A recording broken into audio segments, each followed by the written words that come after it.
Sejam muito bem-vindos aos 5 Minutos de Valor. Esse é o nosso momento diário de reflexão e o tema de hoje é a maior barreira que nós já enfrentamos. E aí, pessoal, qual é a maior barreira que vocês já enfrentaram?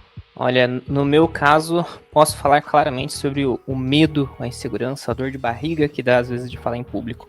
Considerado um dos maiores medos da humanidade, às vezes até maior do que a própria morte.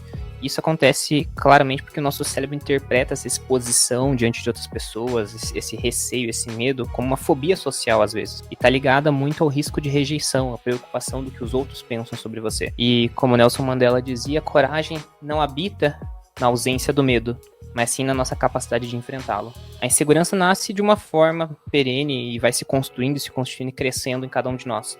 Enfrentar esse medo foi necessário fonoaudiólogo, foi necessário testes e treinamentos para falar em público.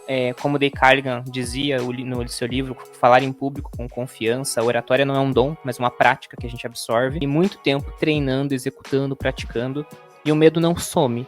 Ele diminui e você aprende a lidar com ele. Técnicas de respiração, técnicas de fala, técnicas de silêncio, às vezes, vão te ajudar a se comunicar melhor e transformar esse medo em uma oportunidade de crescimento profissional. Eu acho que, no geral, as maiores barreiras que enfrentamos, geralmente, elas estão ligadas a algo que nos desafia profundamente. Emocional, a parte física ou mental. E pode ser medo do fracasso, a falta de apoio, até uma autossabotagem nossa mesmo.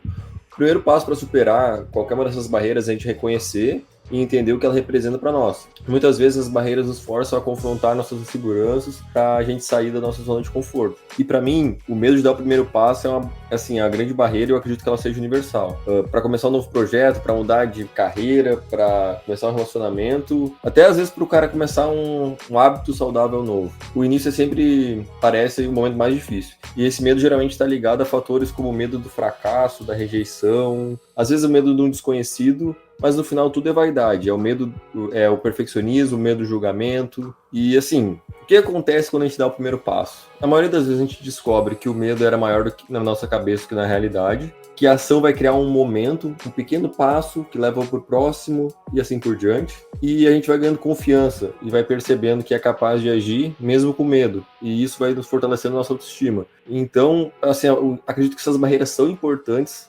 principalmente quando a gente enfrenta elas. Então a gente identifica e depois a gente consegue entrar em movimento. E como eu acabei de falar, eu acho que a gente tem que pensar o que acontece depois que a gente dá o primeiro passo. Se o nosso medo é dar esse primeiro passo. Bom, corroborando com o que o Diogo trouxe, eu acho que a maior barreira que eu já enfrentei foi o sentimento paralisante da incerteza antes de tomar uma decisão de risco, né? Diante dessas situações, ao longo da minha trajetória, eu comecei a pensar de uma forma que, para mim, me ajudou bastante, né?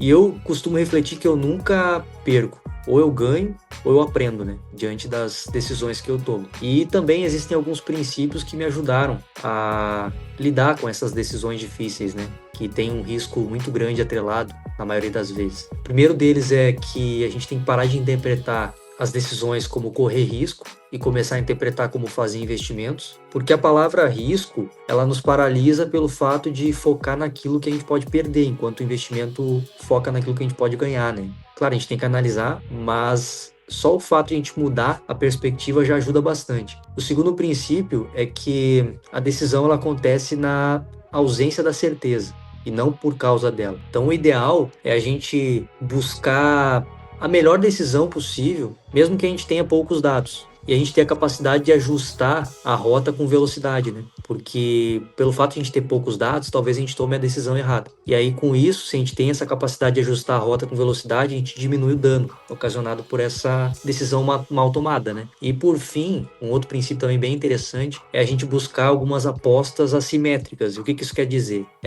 São situações onde se você errar, a perda ela é pequena e controlada. E se você acertar, o ganho é exponencial, né? Então, um exemplo disso é se dedicar em algum projeto novo dentro de uma empresa que você trabalha. Então, por exemplo, o risco, ele é o tempo extra que você está dispondo nesse projeto. E o ganho, ele pode ser uma nova habilidade que você adquiriu, a visibilidade, a promoção, né? Que o seu gestor ali visualizando a sua dedicação pode vir a entregar para você, né? Então, com esses princípios, eu consegui interpretar melhor e tomar as melhores decisões, né? Então, acho isso bastante relevante. E dessa forma, nós vamos encerrando mais um episódio da 5 Minutos de Valor da Hero Education. Deixa aqui nos comentários